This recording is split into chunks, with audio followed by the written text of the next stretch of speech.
اهلا بيكم حبايب قلبي تلاميذ الصف الرابع. لو اول مرة تشوف فيديو ليا على القناة بتاعتي، انا اسمي مس رانيا فتحي. بقدم الرياضيات بطريقة سهلة وممتعة بحيث تقدر تفهم كل المسائل الصعبة باسهل الطرق. ولو انت اول مرة تشوفني، تعال نشوف اول درس النهاردة بيقول ايه. يلا بينا نبدأ. اول حاجة هدرسها النهاردة هي قراءة الاعداد الكبيرة وتحديد القيمة المكانية. هتعلم في درسنا النهاردة ازاي اقرا الاعداد الكبيرة لحد المليار، وازاي احدد قيمة اي رقم من ارقام العدد اللي قدامي، سواء كانت قيمته المكانية او العددية. ولو انت اول مرة النهاردة تشوفني، ما تنساش تفعل زر الجرس وتعمل اشتراك في القناة علشان يصلك كل ما هو جديد. يلا بينا نبدأ. اول درس عندي النهاردة هاخد فيه قراءة الاعداد، وتعالى نشوف ازاي هتعلم قراءة الاعداد. لو انا قدامي دراع زي البلاي ستيشن ده مكتوب عليه في المعرض سعره، انا عايز اقرا السعر بتاعه عشان اروح اقول لبابا ويشتريهولي. طيب تعالى نشوف نقراه ازاي. اول حاجة يا ميس انا بعد العدد اللي قدامي من اليمين للشمال ونقسمه. نعد، ادي 1 2 3، وابتدي احط الفاصل بتاعي. احط الفاصل بتاعي بعد الاربعة. طيب تعالى نبتدي نقرا. البيت الاولاني ده احنا كنا بنسميه السنة اللي فاتت اسمه بيت الوحدات، ورقم 3 ده اللي هو عندي اسمه بيت الالوف. طيب تعالى نقراه. يبقى 3 دي ساكنة في الالوف، هقول عليها 3400. يبقى قيمة الدراع ده كام؟ 3400. طيب تعالى نشوف جهاز تاني لو انا عايزة اشتريه. جهاز البلاي ستيشن ذات نفسه انا عايزة اشتريه، فانا عايز اشوف سعره كام واروح اقول لبابا. تعالى نعد، ادي 1 2 3، قسمنا من ناحية اليمين وننطق الرقمين اللي ورا منه. ده بيت الالوف، يبقى انا هقراها 42600. يبقى انا عرفت يا ميس انطق اكبر من العدد اللي فات. خد بالك هنا كان عندي فيه اخين احاد وعشرات، هناك كان في عندي احاد بس. كل مرة هنكبر بشوية. تعال نشوف الجهاز اللي بعد منه. ماما عجبها التلفزيون ده وعايزة تشتريه، فقالت لي اقرا لي سعره كده كام. تعال نشوف سعره. هعد يا ميس، ادي 1 2 3 واحط فاصل، وابتدي انطق الثلاث ارقام التانيين اللي بعد الفاصل، واقول عليها يا ميس 100,000. اقول عليها 100,000. طب في حاجة هنا في الوحدات اصفار، يبقى كل العدد اسمه ايه يا ميس؟ 100,000. وده اللي انا اخدته السنة اللي فاتت في تالتة ابتدائي. وكان ال100,000 ده اصغر عدد يا بطل، مكون من كام رقم؟ مكون من 6 ارقام. النهاردة هاخد اكبر منه اللي هو العدد اللي مكون من 7 ارقام، وتعالى نشوف يبقى اسمه ايه. قال لي النهاردة هتعلم حاجة اسمها المليون. انا بسمع ان الراجل ده مليونير. يعني ايه مليونير؟ يعني يا ميس العدد بتاعه ده كله مكون من عدد من الملايين. يعني ايه؟ تعال نشوف ايه هو المليون. قال لي يا ميس المليون ده بص هو اصغر عدد مكون من كام يا بطل؟ من 7 ارقام. شفت بقى انا خليتك تكمل معايا ازاي؟ يبقى هو المليون اصغر عدد مكون من 7 ارقام. تاني، يبقى مين هو المليون؟ ده اصغر عدد يا ميس مكون من 7 ارقام. يعني انا يا ميس لازم عشان اقرا بالملايين لازم اعدي على كام بيت قبل منه؟ بيتين. بيت اسمه بيت الوحدات، وبيت تاني يا ميس اسمه بيت الالوف، وبيت الملايين. طب تعالى نتعرف على مجموعة من الاعداد نتعلم نقراها بالملايين. اول عدد قدامي هو العدد اللي اسمه 600. طب تعالى نشوف ونقسم.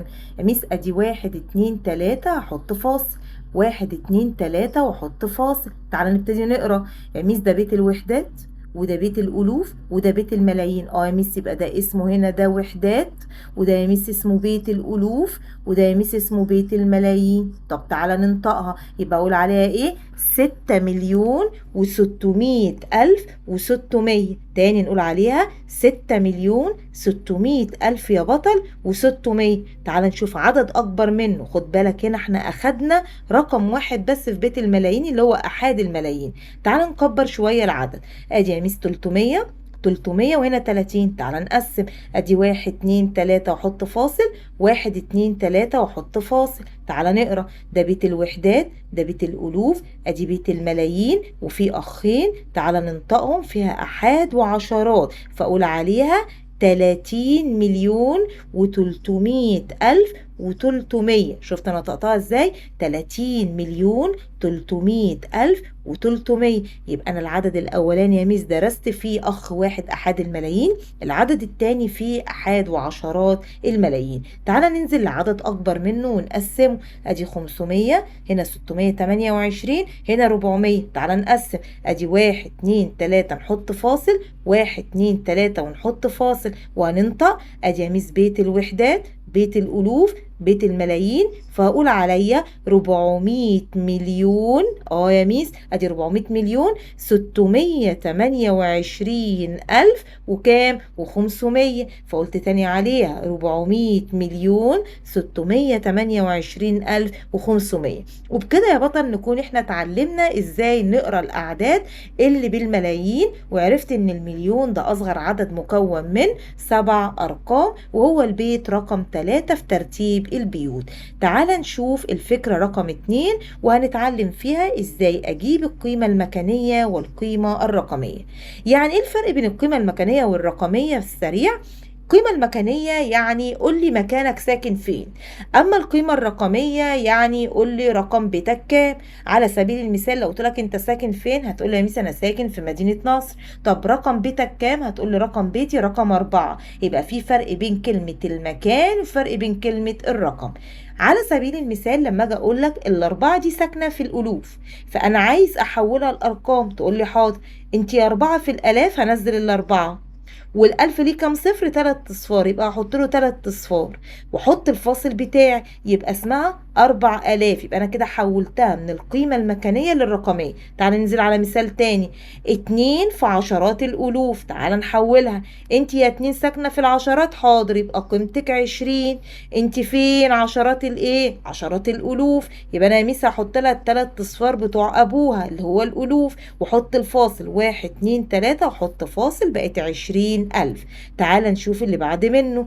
3 في الملايين، حاضر يا ميس ادي ال3، وانت علمتي لي ان المليون ليه 6 اصفار، يبقى انا هحط يا ميس قصاد منها 6 اصفار، وبعد كده اقسم 1 2 3 1 2 3 بقت 3 مليون. تعال نشوف واحدة تانية. 4 ساكنة في عشرات الملايين، الاربعة في العشرات تبقى قيمتها 40.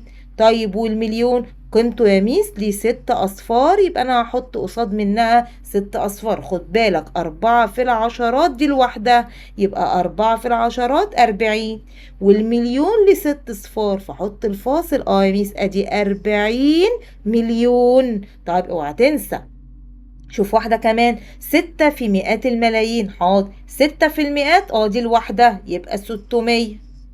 وانت يا مليون ليك كام صفر؟ قال لي ليا 6 صفار، يبقى انا هنزل ال6 صفار بتوع الملايين ونحط الفاصل، بقت 600 مليون.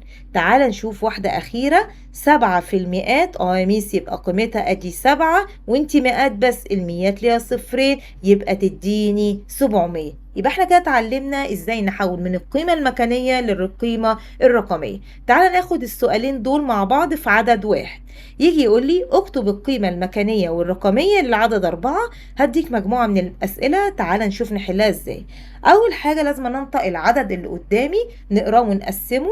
أنا مقسمه لك جاهز. تعال نبتدي نقرا من الشمال لليمين، وأقول عليها 43 مليون 627 ألف وكام يا بطل؟ و800. الأربعة دي أنا عايزة أعرف هي ساكنة فين.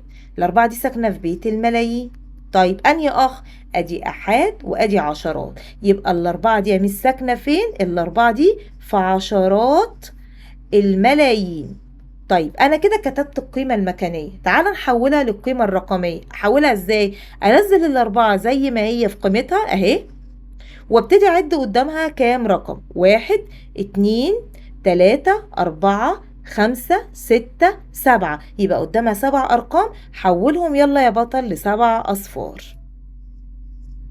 وتعالى نقسم. ادي 3 احط تقسيم، وادي 3 واحط علامة، فيبقى اسمها 40 مليون. 40 مليون. تعالى ناخد واحدة تانية للفهم.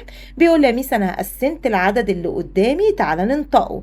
هنطق يا ميس من الاخر، يبقى 425 مليون 680 ألف وكام يا بطل و700. الأربعة دي ساكنة فين؟ في بيت الملايين. أنهي أخ؟ أدي أحاد عشرات مئات، يبقى الأربعة دي أربعة ساكنة في مئات الملايين. يبقى الأربعة دي ساكنة فين؟ في مئات الملايين. تعالى نحولها يا ميس، انتي علمتيني نزل الأربعة زي ما هي أهي. حول كل اللي قدامها لصفار. أدي 1 2 3 4 5 6 7 8. يبقى كل الأرقام دي هحولها لصفار. نحط 8 صفار. أدي 1 2 3 4 5 6 7 8. ونحط التقسيمة بتاعتنا بقت 400 مليون. تعال نشوف آخر مثال. بيقول لي 34,672,500. تعال نشوف الأربعة دي ساكنة فين؟ في بيت الملايين، بس أول أخ يبقى أحاد الملايين، يبقى الأربعة دي ساكنة في أحاد الملايين. ولو قلت 4 مليون صح. طيب تعال نشوف نكتبها يا ميس. الأربعة دي أنا هنزلها مكانها أهي، وتعالى نعد قدامها كام رقم. 1 2 3 4 5 6. يبقى انا هحط قدام منها يا ميس الست صفار بتوعها واحط لها التقسيمه. طب التلاته دي ملهاش قيمه يا ميس لانها تبقى واقعه على شماله. لو حطيت الصفر، صفر على الشمال ملهوش قيمه. وبكده يبقى عرفنا ازاي نحول من القيمه العدديه والرقميه في ارقام العدد اللي قدامي، وفهمناها كويس جدا. هناخد سؤال بسيط اسمه اختبر نفسك، عايزاك تجاوبه وتحطه في التعليقات، ولو لقيت اجابتك صح بحط اسمك في اول الفيديو اللي جاي ان شاء الله. السؤال اللي قدامي بيقول لي اختبر نفسك.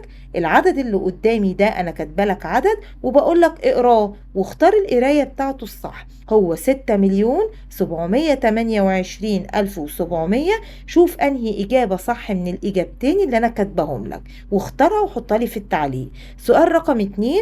اكتب القيمه المكانيه والرقميه للعدد 4 في العدد اللي قدامك. 40,627,580. وبكده نكون انتهينا من درس النهارده. لو حابب تحل اكتر او تستمع لتفاصيل اكتر للشرح، اشترك معايا في الدروس الاونلاين او في الدروس الخصوصيه. هتلاقي الرقم بتاعي سايبهولك تحت في صندوق الوصف، واشوفكم هناك ان شاء الله في الحصه القادمه.